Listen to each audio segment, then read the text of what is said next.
Good morning, good morning, good morning, and welcome to another episode of Daring Dialogues. I am your host, Shantae Charles, and I'm going to ask if you will swipe and invite your followers. We are getting ready to cover our next segment in our book, Detours, as well as have a bit of discussion about race relations in this country. So, I am excited about what God is doing in this country. I'm excited about those who He is awakening to truth. And I hope that you are too. And let me do this real quick.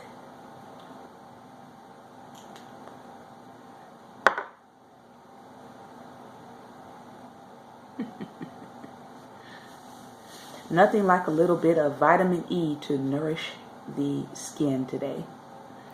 So, this is Daring Dialogues, and those of you who are coming in, you can tap the screen, or you can swipe and invite your followers. I am also taping for my YouTube channel, so if you see me looking off a little bit, good morning. If you see me looking off a little bit, that's because I'm looking at two cameras. But just thank you all for joining me this morning. We're going to wrap up the last bit of this last chapter in Detours. Good morning. Where we left off, and we began to talk about the three patterns of detours, which were training, testing, and the third one we're going to cover today is temptation. And then for our Thinking Thursday main segment, we are going to look at race relations, and we're going to check out a little bit of Michael Eric Dyson's book today, Tears We Cannot Stop, A Sermon to White America, as well as The Unspoken Truth of Our Racial Divide, White Rage by Carolyn Anderson, PhD. And it's very interesting because Carolyn's book came out at the end, I believe, of 2016, and Michael Eric Dyson's book has just come out right here at the beginning of 2017, and they have very similar things. So we're going to take a look at those today. So I hope that everybody is doing great. Again, if you would like to check out some of the more unlooked at but very relevant and important news stories, I encourage you to go to my Facebook page, Daring Dialogues, and check out the links there. There are several news stories that have come out between last night and this morning, so you'll definitely want to go there and check those stories out. From everything to legislation, to what's happening in Trump land lately, to some of the things that have been happening with police justice, to some of the things that are happening across the country with police brutality and police shootings. Those are also on there, as well as some African American Black history facts, little known facts and articles and things of that nature. So if you're interested in checking out some news that is still relevant, very important, but not widely reported, you can check out our Facebook page at Daring Dialogues. All right. So I did turn off my location because I was having lots of crazy people come into my space, and we don't want just people who don't want to learn, or who don't want to hear, or who don't want to dialogue. But we do invite those who find this page or who find this video to feel free to dialogue with us. And also, if you have any questions or things that you think could benefit us as far as a question that we can answer here at Daring Dialogues, feel free to reach me at Reach Shantae. That's Reach, SHANTAE, spell back there, Shantae at gmail.com. All right, so we're jumping right into our last section of this chapter on the patterns and the purifying of detours. And this is a section that's talking about temptation. Another pattern on detours that people often run into is the pattern of temptation. Joseph faced a test. He also faced training, but he also faced temptation.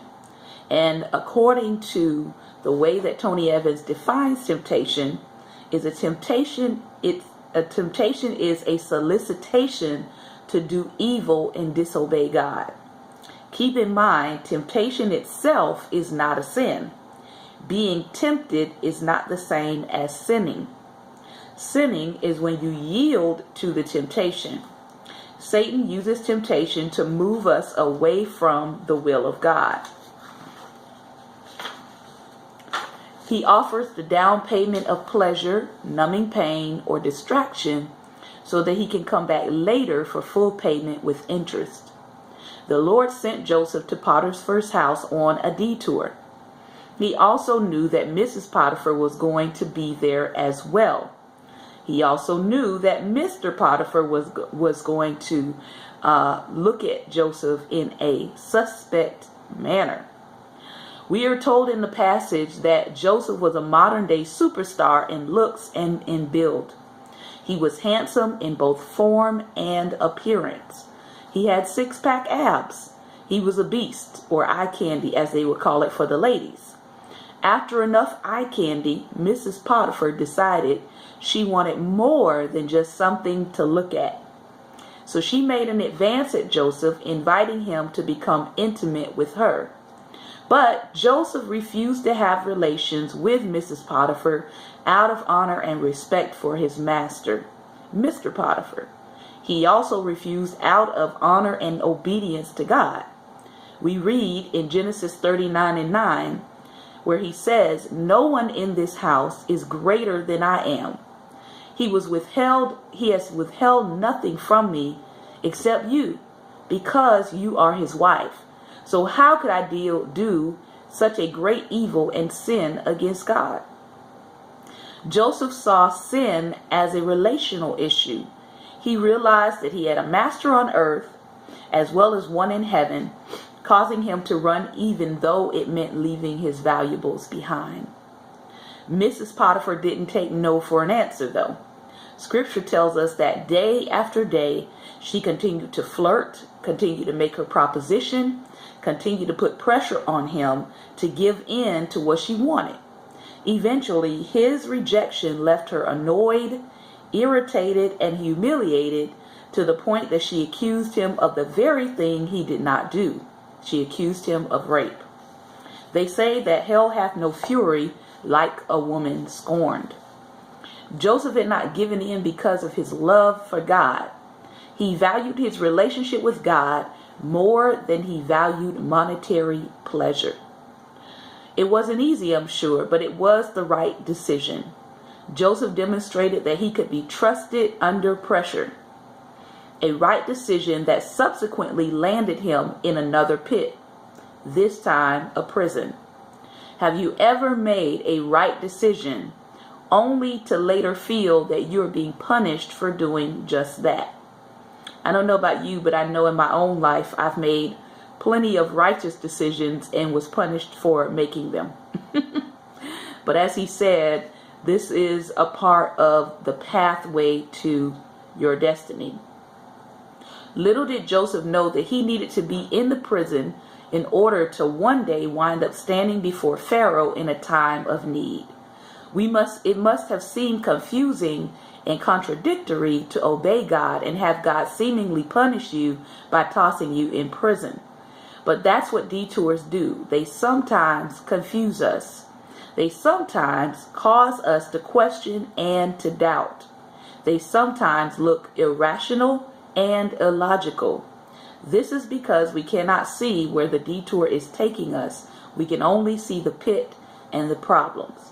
And so, here Joseph he's in a situation where he didn't ask to be seduced, right? He didn't ask to be flirted with. He actually tried to resist her advances, and in the process of resisting her, it actually made her angry, and the rejection of her advances causes Joseph to wind up in prison because she chooses, rather than to accept the rejection, rather than to even accept his righteous reasoning, she chooses to falsely accuse him, and he winds up in jail. Detours involve negative experiences that God either creates or allows. Never mistake the hand of God for the hand of man or for the hand of Satan. While Satan uses temptation to derail us from our destiny, God uses those same temptations to detour us to our destiny. Our responsibility is not to yield. Joseph could have easily believed that Mrs. Potiphar landed him in jail, but God simply used her to usher him to the place that he needed to be at the time. This is why forgiveness is such a critical part of reaching the full manifestation of your destiny. Because if you harbor bitterness toward those God used to move you further along in life through negative realities, you're not seeing the picture fully. You're not seeing how God used them to push you ahead to a place you probably would not have gone on your own. I can guarantee you that Joseph would have never decided to request a transfer to prison. He would have never gone to Mr. Potiphar, thanked him for the job, and asked to be moved to a prison instead. But that is where God needed him to be in order to position him for his greater destiny and kingdom purpose. Many times, negative realities in our lives have a way of pushing us into situations and locations we would have never gone had we not been nudged.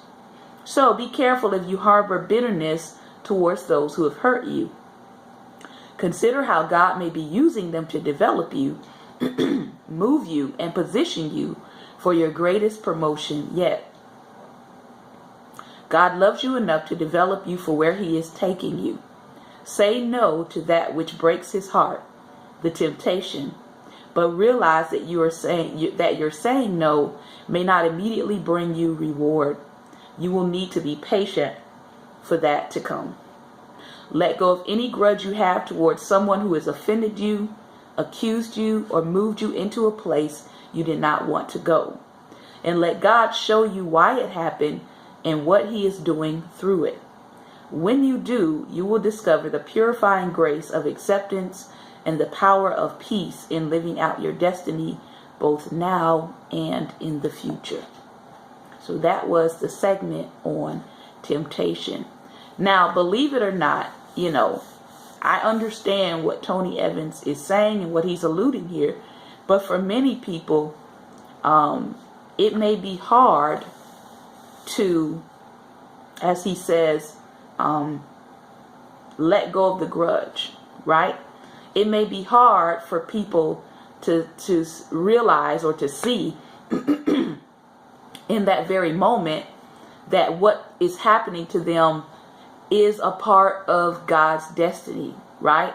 It may be hard to see that what is happening is a part of a greater plan from God. And one of the things that he's saying here is let God work on your heart. Let God show you why it happened. Let God show you what lessons you were supposed to learn from it. And my thing is, be honest with God. If you know that you're struggling to let go of something, or if you know that you're struggling to forgive, or if you know that you're struggling to release the grudge, be honest with God and say, Lord, this was a hard thing. This was a harsh thing that happened to me. This was an unjust thing. This was an unfair thing. And I am having trouble letting this thing go. So it's not an issue of pretending, right, that you're not harmed. It's not an issue of pretending that you're not hurt.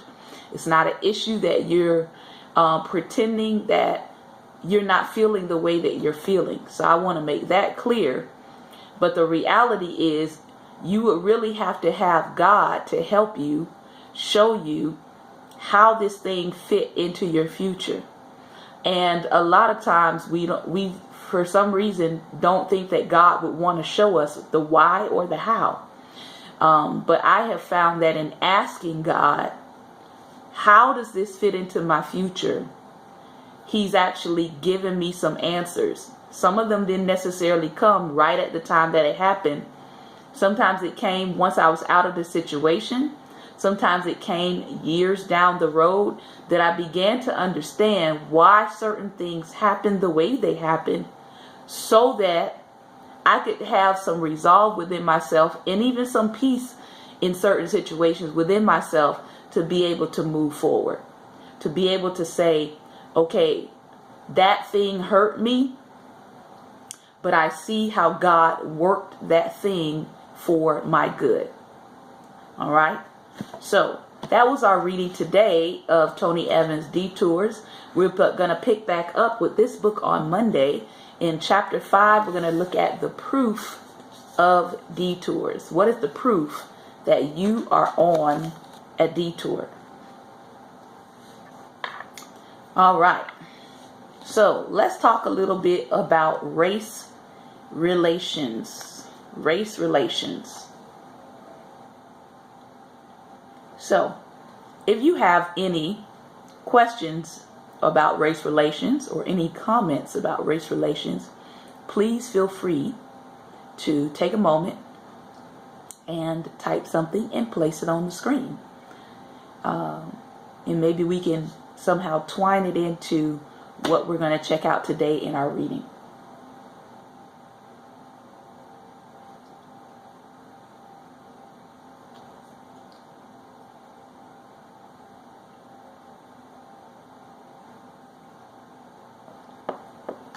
All right. So, if there are no comments or questions just yet, we're going to let's start with the unspoken truth of our racial divide. And I will read you the synopsis of the book. And then I will go into reading you her first section, which is called Kindling. From the end of the Civil War to our combustible present, an acclaimed historian reframes the conversation about race we must continue to have, chronicling the powerful forces that have long opposed Black progress in America. As Ferguson, Missouri erupted in August 2014, with media commentators referring to the angry response of African Americans yet again as Black rage, historian Carol Anderson wrote a remarkable op-ed in the Washington Post showing that this was instead white rage at work. With so much attention on the flame, she writes, everyone had ignored the kindling. And that's the section that we're going to be reading today. In her powerfully argued narrative, Anderson makes clear that since 1865 and the passage of the 13th Amendment, every time African Americans have made advances toward full participation in our democracy, white reaction, usually in courts and legislatures, has fueled a deliberate and relentless rollback of their gains. The end of the Civil War and Reconstruction was greeted with the Black Codes and Jim Crow. The Great Migration North was physically opposed in many southern states, and blacks often found conditions in the North to be no better. The Supreme Court's landmark 1954 Brown versus Board of Education decision was met with the shutting down of public schools throughout the South, while taxpayer dollars financed segregated white private schools. The Civil Rights Act of 1964 and Voting Rights Act of 1965 triggered a coded but powerful response. The so-called Southern Strategy and the war on drugs that disenfranchised and imprisoned millions of African Americans. The election of Barack Obama and the promise it heralded of our racial divide precipitated instead a rash of voter suppression laws in southern and swing states, while the Supreme Court's decision in Shelby County versus Holder gutted a key provision of the Voting Rights Act. Carefully linking these and other historical flashpoints when social progress for African Americans was countered by deliberate and cleverly crafted white opposition, Anderson pulls back the veil that has long covered punitive actions allegedly made in the name of protecting democracy, fiscal responsibility, or protection against fraud. Compelling and dramatic in the unimpeachable history it relates over a century and a half, White Rage will add an important new dimension to the national conversation about race in America.